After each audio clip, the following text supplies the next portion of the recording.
রাসূলুল্লাহ আপনি আমাকে বলেছেন মান ক্বালা লা ইলাহা ইল্লাল্লাহ ফাদাখালাল জান্নাহ, আপনি বলেছেন যে ব্যক্তি লা ইলাহা ইল্লাল্লাহ বলল আমি আল্লাহ সুবহানাহু ওয়া তাআলা তাকে জান্নাতে প্রবেশ করাইব। এই কথা আমি মানুষের কাছে যখন বলতে যাচ্ছি প্রতিমধ্যে ওমরের সঙ্গে দেখা। ওমর এই কথা শোনা মাত্রই আমার বুকের উপরে এমন জোরে থাপ্পড় মারছে আমি চিৎ হয়ে পড়ে গিয়েছি। আপনি বিচার করে দেন।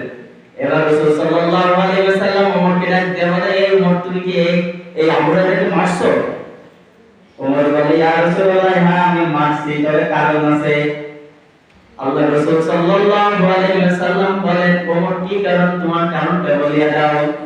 ওমর রাদিয়াল্লাহু তাআলা আনহু বলেন আমি মানলাম আল্লাহ সুবহানাহু ওয়া তাআলা বলেন লা ইলাহা ইল্লাল্লাহ বলা মাত্রই যে ব্যক্তি বলবে তাকে আমি জান্নাত দান করব। কিন্তু এই কথা যদি আবু হুরায়রা এবং আপনি যদি মানুষের সামনে যদি আমভাবে প্রকাশ করিয়া দেন, প্রচার করিয়া দেন, তাহলে মানুষজন নামাজ পড়া বাদ দিয়া দেবে, রোজা রাখা বাদ দিয়া দেবে, সমস্ত ইবাদত বাদ দিয়ে দেবে। যে লা ইলাহা ইল্লাল্লাহ বললেই তো আমি জান্নাতে যাব, তাহলে আমার এত ইবাদত করার দরকার কি? তাই আমি মারছি। সঙ্গে সঙ্গে জিবরাইল আমিন রাসূলের কাছে হাজির এসে বলতেছেন ইয়া রাসূলুল্লাহ ওমরই সঠিক, ওমরের কাজটাই সঠিক।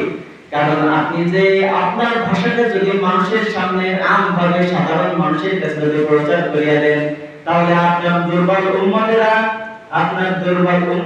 সমস্ত আমলই ছেড়ে দেবে, নামাজ পড়তে চাইবে না। বলবে লা ইলাহা ইল্লাল্লাহ বলছি জান্নাতে যাব, তাহলে নামাজ পড়ার দরকার কি? লা ইলাহা ইল্লাল্লাহ বলছি জান্নাতে যাব, তাহলে রোজা রাখার দরকার কি? কোনো ইবাদত করবে না। এই কারণে না বলাটাই উত্তম। ওমর যে কাজটা করছে ওমরের কাজটাই সঠিক। স্বয়ং আল্লাহ তাআলার পক্ষ থেকে ওমরকে ওই পদে পদোন্নতি করা হয়েছে। সুবহানাল্লাহ। হযরত ওমর রাদিয়াল্লাহু তাআলা আনহু নাঙ্গা তরবারি বের করে রওনা হয়েছে পেয়ারা নবী মুহাম্মদ সাল্লাল্লাহু আলাইহি সাল্লামের মাথা বয়ে ফেলতে। আল্লাহ ওমরের গতি দেখে আমার আল্লাহ বলে ওমর তোমার উদ্দেশ্য নবীকে মারা, আমার উদ্দেশ্য ওই নবীর হাতেই তোমাকে বায়াত করা। সুবহানাল্লাহ। তরবারি নিয়ে এসে মুহাম্মদকে মারবে এমন সময় আল্লাহ বলে এই ওমর তোর মনটাকে আমি আল্লাহ চেঞ্জ করে দিলাম। সুবহানাল্লাহ সুবহানাল্লাহ। সঙ্গে সঙ্গে কালিমা পড়ে ওমর রাদিয়াল্লাহু তাআলা আনহু মুসলমান হয়ে গেছে। আল্লাহ তাআলা যার মনটাকে চান ঘুরাই দিতে দুনিয়ার সমস্ত মানুষ মিলাইয়া তার মনটাকে ইসলাম থেকে সরাইতে পারে না। পারে না। পরবর্তীতে ইসলাম গ্রহণ করার পরে সাইয়্যিদুনা হযরত ওমর রাদিয়াল্লাহু তাআলা আনহু এতটাই দামি হয়েছেন, আমার নবী বলেন যদি আমি মুহাম্মদের পরে আল্লাহ কোন নবী পাঠাইতেন তাহলে এই উমরই নবী হিসেবে আসবে। সুবহানাল্লাহ সুবহানাল্লাহ।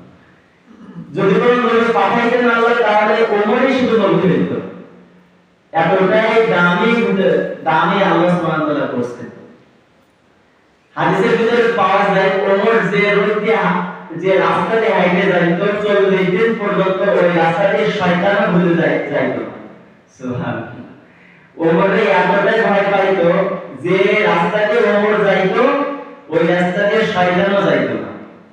এতটাই আল্লাহ সুবহানাহু ওয়া তাআলা ওমরের মর্যাদাকে দান করেছেন। একবার হযরত আবু হুরায়রা রাদিয়াল্লাহু তাআলা আনহু রাসূলের সাথে খেজুর বাগানের ভিতরে অবস্থান করতেছেন।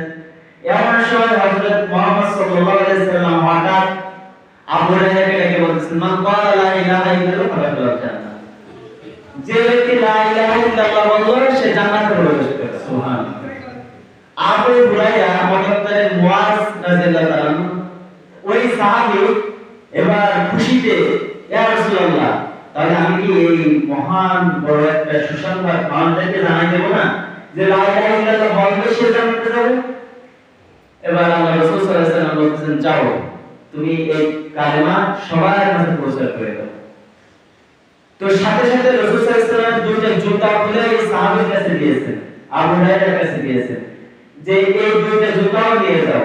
এই কথাটা আমি বলছি যে ব্যক্তি লা ইলাহা ইল্লাল্লাহ বললে সে জান্নাতে প্রবেশ করবে, এই কথাটা যে আমার পক্ষ থেকে আসছে, আমার জুতা তোমার আমার পক্ষ থেকে সাক্ষ্য দেবে। মানুষজন বিশ্বাস করবে যে না রাসূল সাল্লাল্লাহু আলাইহি ওয়াসাল্লাম জুতা পাঠিয়েছে মানে রাসূল সাল্লাল্লাহু আলাইহি ওয়াসাল্লাম কথাটাই বলছেন। আবু হুরায়রা এবার রাসূলের জুতা দুইটা হাতে করে নিয়ে যাচ্ছে, মানুষদের বাজারে গিয়ে বলবে মান ক্বালা লা ইলাহা ইল্লাল্লাহ ফালাকাল জান্নাহ। রাসূল সাল্লাল্লাহু আলাইহি ওয়াসাল্লাম বলেন, যে ব্যক্তি লা ইলাহা ইল্লাল্লাহ পাঠ করবে সে জান্নাতে প্রবেশ করবে। এই মুখে মুখে শুধু আমার রসুল বলতেছে, নাচতেছে আর হাঁটতেছে। কিছু দূর যাওয়ার পরে হযরত ওমর রাদিয়াল্লাহু আনহুর সঙ্গে দেখা। ওমর বলে, আপনারা এত আওয়াজ কেন না? তবে জানেন আমি রাসূলের কাছ থেকে এমন একটা কথা নিয়ে আসছি যে কথা যে ব্যক্তি বলবে সে জান্নাতে প্রবেশ করবে। বলতে কি কথা? রাসূল বলেন লা ইলাহা ইল্লাল্লাহ, এই কথাটা যে বলবে আল্লাহ সুবহানাহু ওয়া তাআলা তাকে জান্নাত দান করবেন। আমি এই কথা বলতেছি, মোহাম্মদ তুমি এখন কোথায় যাচ্ছ? তো বলতেছে আমি এই কথাটা মানুষের কাছে প্রচার করতে যাচ্ছি। এই কথা শোনা মাত্র ওমর তার বুকের উপরে এমন জোরে একটা থাপ্পড় মারছে, আবু হুরায়রা বলেন যে আমি চিত হয়ে পড়ে গেছি, বেহুশ হয়ে গেছি এক থাপ্পড়ে।